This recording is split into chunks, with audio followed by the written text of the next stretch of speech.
star, joins us live as we watched last night. Sponsored by Mercedes-Benz, the best or nothing.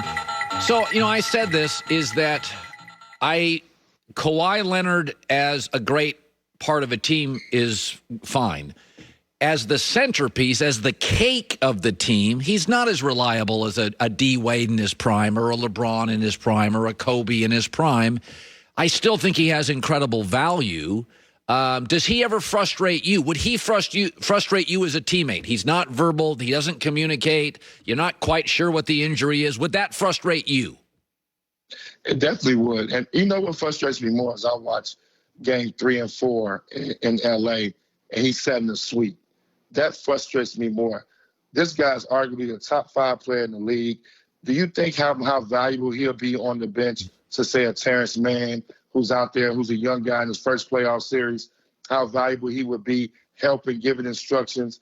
And last night, I know he sat on the bench in game 6, but he sat in the suite games 3 and 4, and that's the problem that I got with Kawhi Leonard. I know he's not a vocal leader of those things, but when you got a guy of his skill set and what he's able to do on the court, you have to be a better teammate than that. Just imagine if Tim Duncan, Tony Parker, Manu Ginobili didn't bring him along when he first got into the league. So I just think he needs to figure out as a pro, and he doesn't have to be a vocal leader. That's just something that's not his DNA, but he has to be a better teammate, especially when you got young guys, you're trying to bring them along and you're trying to win a championship. Yeah, really well put. I said earlier for Chris Paul, it took him 16 years, but he's like an actor that finally got a great director, got the money, got a great co-star, got a great script, and the fans liked it and the critics liked it. It all came together for him. And, when he was a Clipper, he would take all the heat, when they wouldn't win, and I'm like, time out. You guys have never had a 50-win season. He gave you 5 straight. I did feel like last night, finally America's going, oh, yeah, he's great. Did players always know Chris was great? Yeah, he's I think players respected him. Everybody always thought he was one of the top guards, top 2 or 3 guards in the league for as long as he's been playing. I think what happened last night is that he's in that conversation now of top 5 point guards ever. And especially if he's able to win him an NBA title. And it's just based off what he's been able to do throughout his career. These last 2 years alone basically let you know that he's one of the top 5 point guards. To take 2 young teams, the Oklahoma City team into the playoffs, and then obviously the Phoenix Suns to the finals, he just had tough luck. He's been injury prone, and he's been injured in the wrong spots, always at a bad time. And so people sometimes say, oh, well, he's hurt, he won't get it done. But Chris is a winner. He changes organizations. He makes players better. And he takes you to the playoffs. He's that type of player. He's a winner. And I think he's arguably a top 5 point guard to ever play the game. Yeah, it's interesting. In this league, the great ones really eventually get theirs. KD eventually won titles. Steph won titles. LeBron won titles. Shaq, Kobe got titles, MJ, Bird, and I do feel like Isaiah Thomas, who's maybe the second best player, he got a title. Eventually, the greats almost always get there. Now, Charles Barkley is an exception, although Charles would tell you he was sometimes a casual practice player, and same with Iverson, not really a practice guy. But in the end, I think Chris is going to get what he deserves, which is an NBA championship. Where do you stand this morning? I compared KD and Paul George in the fact that they had to play a bunch of minutes. Their co-stars weren't available, and they played a bunch of minutes, and they were heroic, both of them in Game 5, and then they looked exhausted in Game 6. In the end this morning, Antoine, where do you sit with Paul George? I have a new level of respect for him. I thought he was terrific throughout the playoffs. He had some bad moments where, obviously the 2 free throws. He had a couple subpar performances, but I thought he rebounded really well from last year's playoff performance in the bubble. I thought he showed up in big times and really extended these series. He was terrific in a bunch of meaningful games. So I feel good about him. I don't put him as their leading star, but he's definitely a great co-star.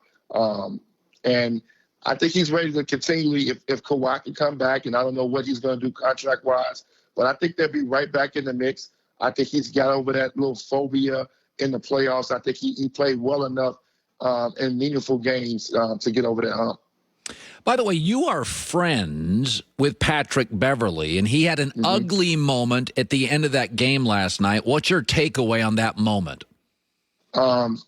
So disappointed. He's from Chicago, passing on the West Side. We're good friends. I love him to death. He's a tremendous competitor. He's had to work as hard as anybody to make it to the NBA and to have a career. And last night, to me, I thought, he was one of the shining moments of his career was the way he played in the playoffs. And he threw it all away last night with that play. I don't condone that. He could have hurt Chris Paul, and this guy's got a good chance to be in the finals. And, you can't be a sore loser. You got to take the good with the bad, and Pat knows better than that. So I was very disappointed. And my friends and all of us watching the game that all know him from Chicago, we were disappointed that he did that because Pat's too good of a player, and he had too good of a series to even do that.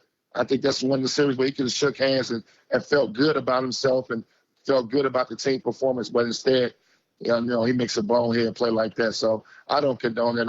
I'm tremendously disappointed in him. Yeah. By the way, a lot of people said if Kawhi was there, the Clippers would have won. If Kawhi would have been healthy, would the Clippers have won, in your opinion? I think it would have been 7 games. I don't know. I just think the Phoenix Suns team was well put together. Chris Paul was tremendous. If he doesn't, I don't know if Chris Paul falls out of rhythm if he doesn't get the COVID protocol. Last night, he finally got his legs back. That was evident when he was able to make threes. He had a stretch there for 3 games where he was not very good, but I think he was not good because he had to, sit out for 10, 14 days. So, he lost his rhythm after coming off a tremendous second round. I still think the Phoenix Suns win. I think they were deep. I think they were very deep.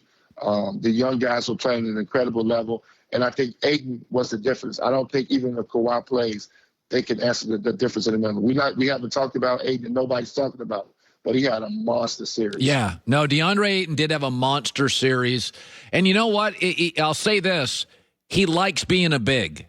He likes being around the rim. Not all these guys. Anthony Davis wants to be outside. DeAndre Ayton wants to be around the rim. And I appreciate that. Your thoughts? Without question. If you saw him down, and we saw so many teams have to take their big out when teams play small. You didn't have to do that with him. He guarded really, really well. He stepped out in the perimeter, took on that challenge. He stayed inside, rebounded the basketball. From 15 feet in, he was automatic. I think he shot 70% from the field. So he was just terrific.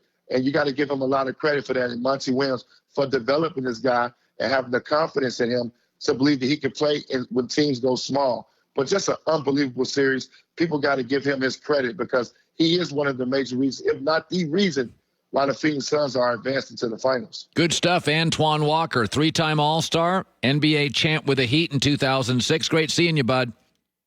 All right, thank you. Thanks for having the show. Yeah, listen, nobody got hurt with Patrick Beverly. It was more of a tantrum, but it is fairly rewarding when you can break a man's spirit. Forget physically. Like Michael Jordan broke a lot of guys' spirits. Nobody would